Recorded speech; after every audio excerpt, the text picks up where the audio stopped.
Take care, good night.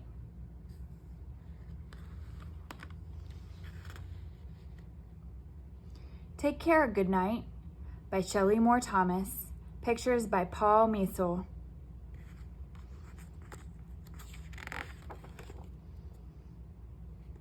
Once there were 3 little dragons. The dragons lived in a deep, dark cave that was in the king's forest. But the dragons were very happy in their cave.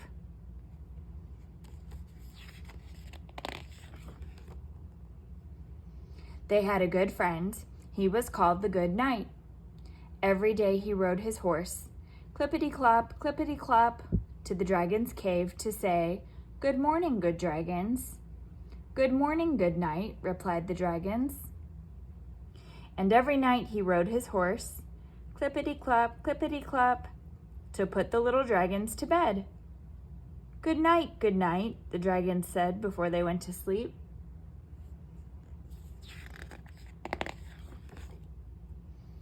One day, after the Good Knight had ridden off on his horse, clippity-clop, the little dragons heard a knock on the door. It was another friend, the old wizard. "Good day, little dragons. I was wondering if you could help me," the old wizard said. "We will try," said the dragons. "I would like you to watch my cats while I go away for a few days. Can you do it?"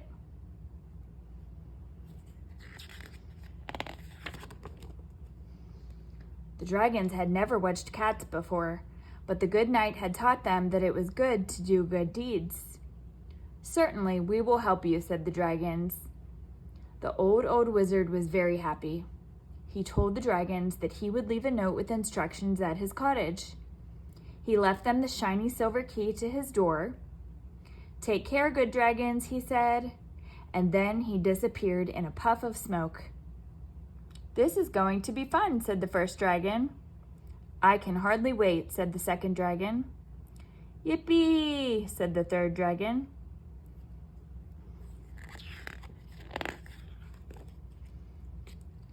The next day, the dragons went to the wizard's cottage to take care of the cats.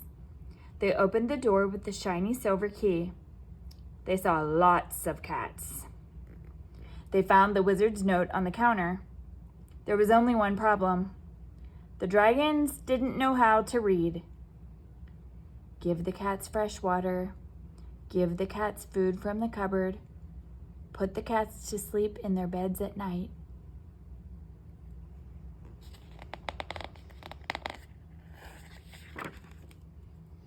"I think the first thing we're supposed to do is take the cats swimming in the lake," said the first dragon.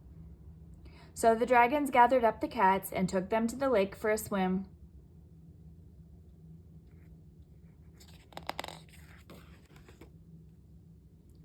Just then the Good Knight was riding by on his horse. "Good day, good dragons," said the Good Knight. "What are you doing?" "We are taking the wizard's cats for a swim," said the dragons. "He told us to." Cats swimming? That did not seem right. But if the old wizard said so, it must be true. "Very well," said the Good Knight. "Carry on." But the cats did not like swimming. They did not like it one bit. They howled and yowled. They quivered and shivered until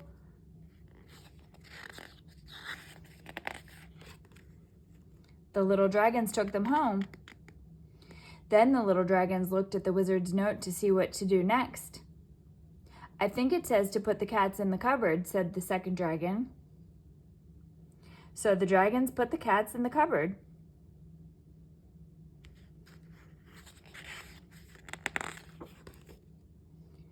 Just then the Good Knight was riding by. "What are you doing?" asked the Good Knight. "We are putting the wizard's cats in the cupboard. He told us to." Cats in the cupboard? That did not seem right. But if the old wizard said so, it must be true. "Very well," said the Good Knight. "Carry on." But the cats did not like being in the cupboard. They did not like it one bit. They scritched and scratched until the little dragons let them out.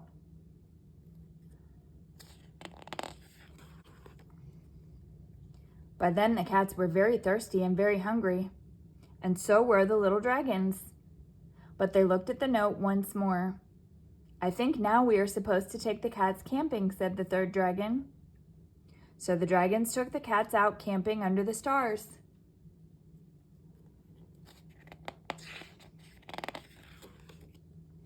"What are you doing?" asked the good knight, who was coming to bring the dragons back to their cave. "We are taking the cats out camping," said the dragons.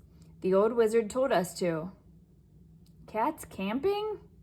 That did not seem right. But if the wizard said so, it must be true. "Very well," said the good knight. "Carry on." But the cats didn't like camping. They didn't like it one bit. They jumped and bumped. They clawed and pawed. They cussed and fussed and hissed. And they would not even eat one toasted marshmallow.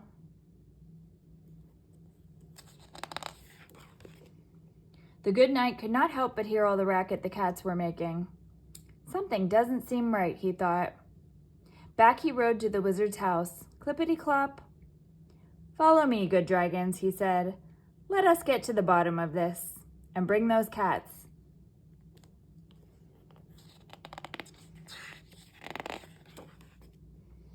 Inside the wizard's house, the good knight found the wizard's note. It did not say to take the cats swimming. It did not say to put the cats in the cupboard or to take them camping. "Didn't you read this note?" he asked. The dragons hung their heads. Their eyes filled with drippy-droppy tears. "We told him we would take care, but we don't know how to read," they confessed. So the good knight read the note to the dragons. First they gave the cats water. Then they fed the cats food from the cupboard. And they put the cats in their beds to sleep. By then the dragons were very tired themselves. The good knight walked them back to their cave and tucked them in for the night.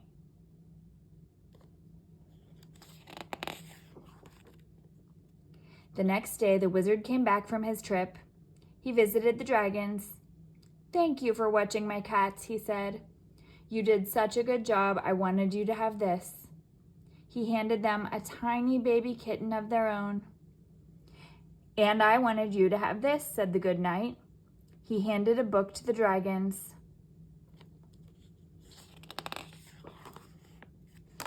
It was a book about learning to read.